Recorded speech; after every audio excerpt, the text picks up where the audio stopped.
Hello दोस्तों, नमस्कार। स्वागत है आप सभी का एजुकेशन मंत्रा में। दोस्तों, सुबह के वीडियो में हम बहुत सारी इंपॉर्टेंट अपडेट्स पर चर्चा करते हैं जो विभिन्न प्रतियोगी परीक्षाओं से रिलेटेड रहती है और साथ ही साथ समाचार पत्रों में प्रमुखता से प्रकाशित होती हैं।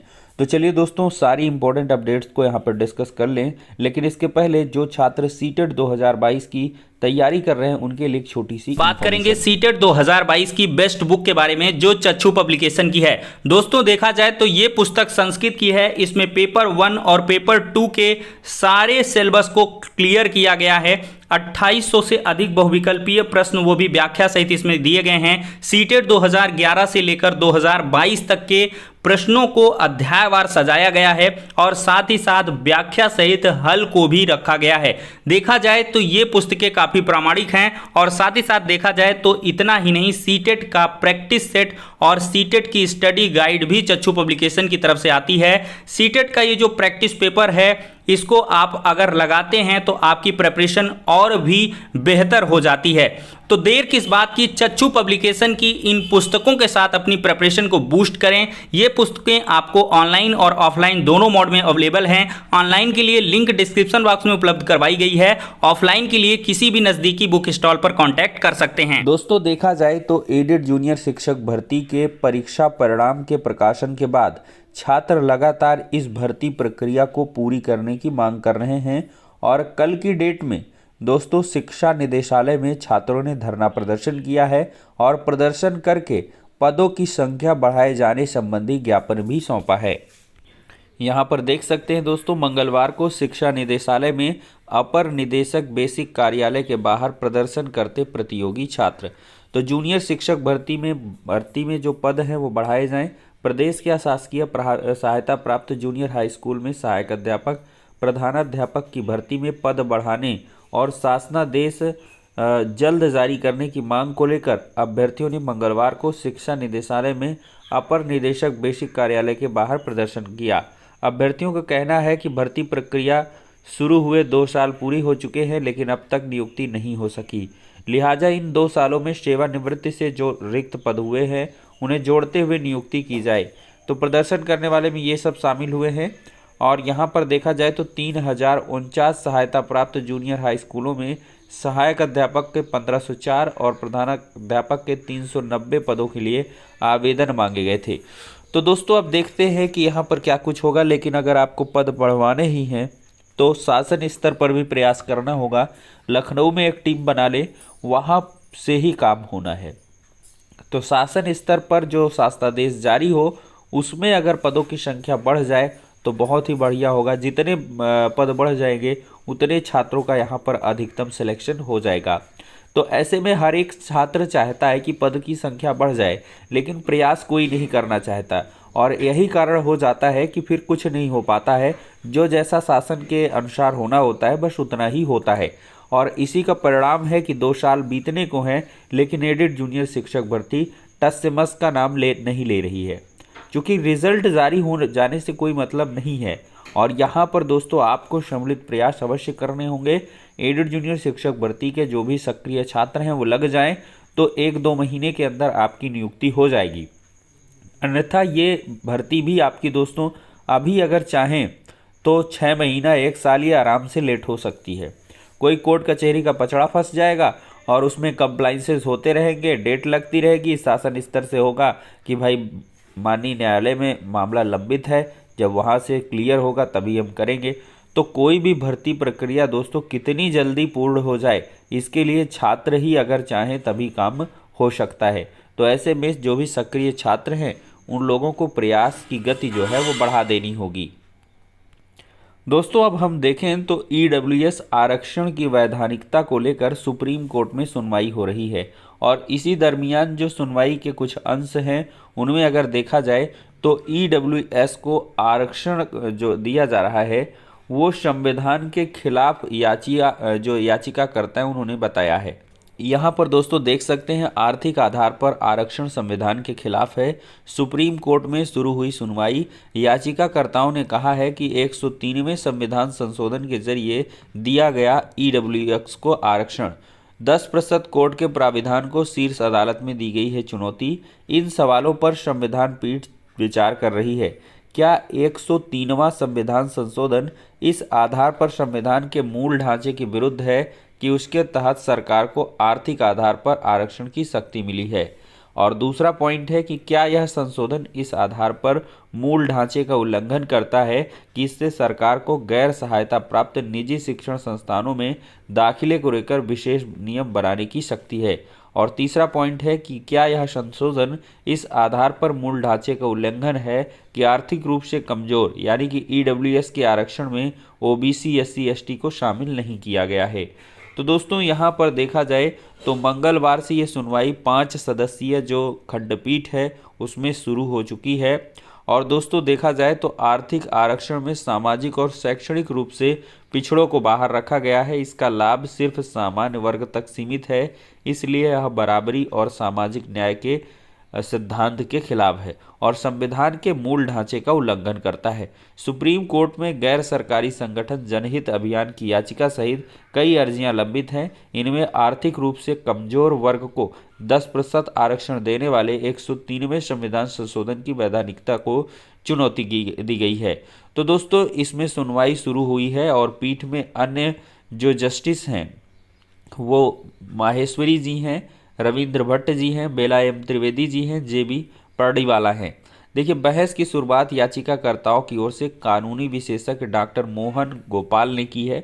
उन्होंने कहा है कि 103 संविधान संशोधन कानून के संविधान के खिलाफ है और यह कानून सामाजिक न्याय की अवधारणा के खिलाफ है।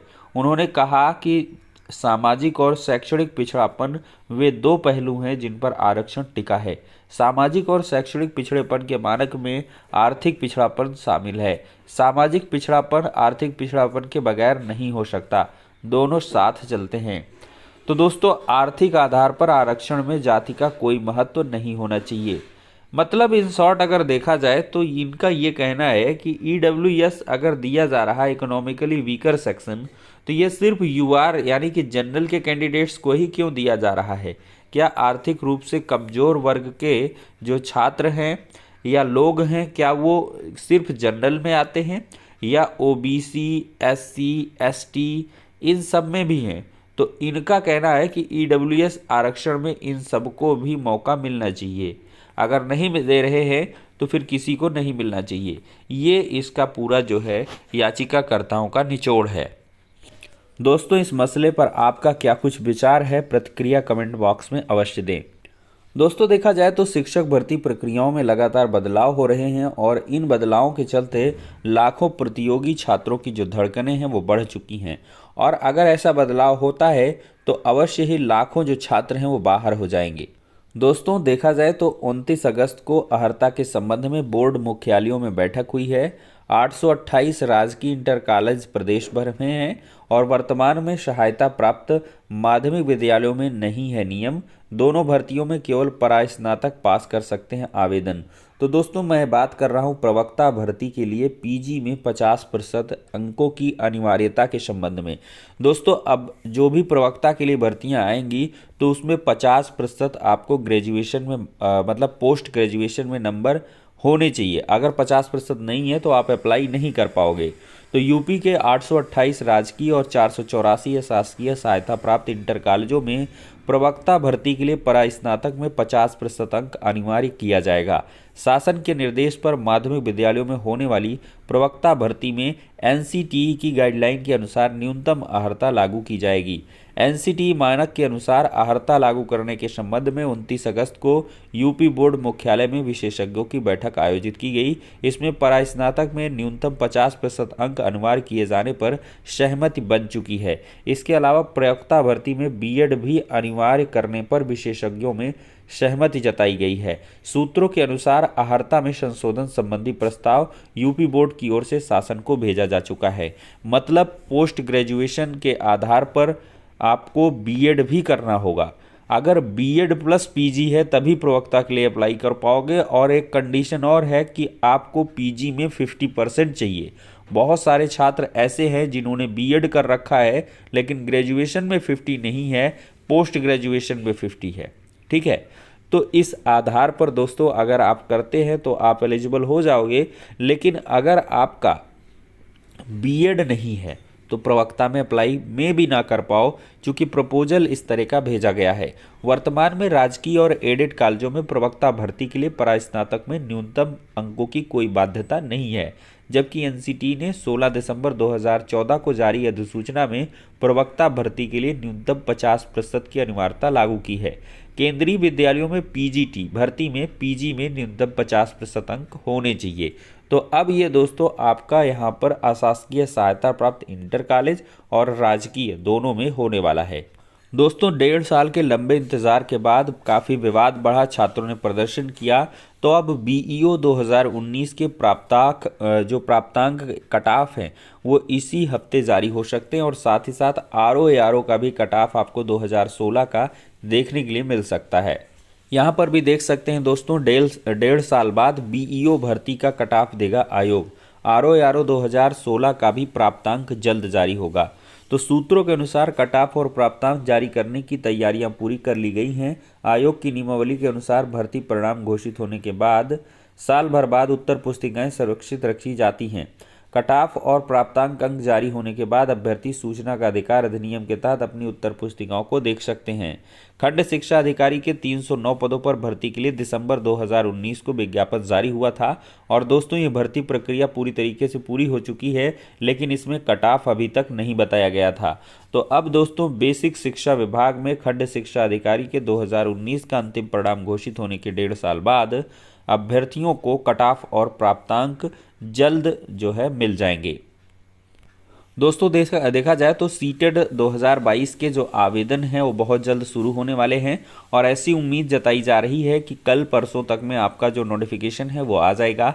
दोस्तों अगर देखा जाए तो सीटेड 2022 में ईवीएस को आपको कैसे पढ़ना है, क्योंकि ईवीएस के अगर आप प्रीवियस ईयर के क्वेश्चन उठाते होगे तो कोई प्रमाणिक किताब आप उठाओगे तो उसमें ये क्वेश्चन मिलते ही नहीं हैं।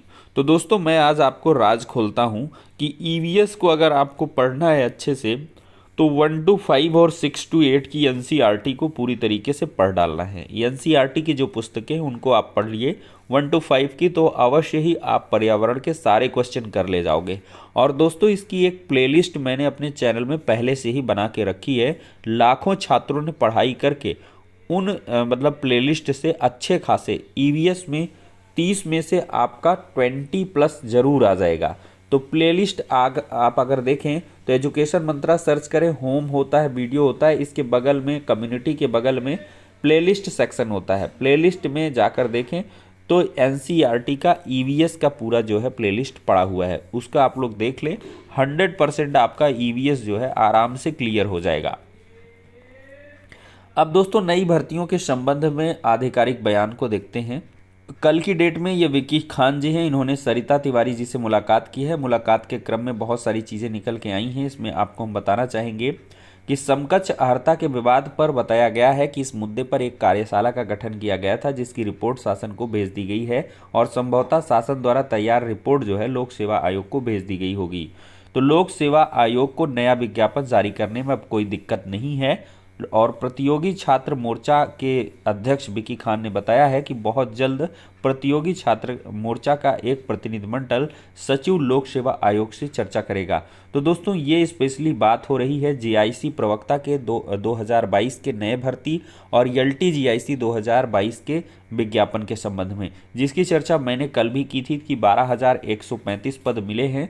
और वार्ता क्रम में दोस्तों ये चीज़ें निकल के आई हैं कि बहुत जल्द इसका जो नोटिफिकेशन है वो जारी हो सकता है, और इसमें अब लोक सेवा आयोग को कोई भी दिक्कत नहीं है। तो फिलहाल के लिए दोस्तों ये हो गया आज का वीडियो। अगर वीडियो पसंद आया हो तो लाइक एंड शेयर करें, और चैनल पर पहली बार हैं तो सब्सक्राइब अवश्य करें। नेक्स्ट वीडियो में मिलते हैं।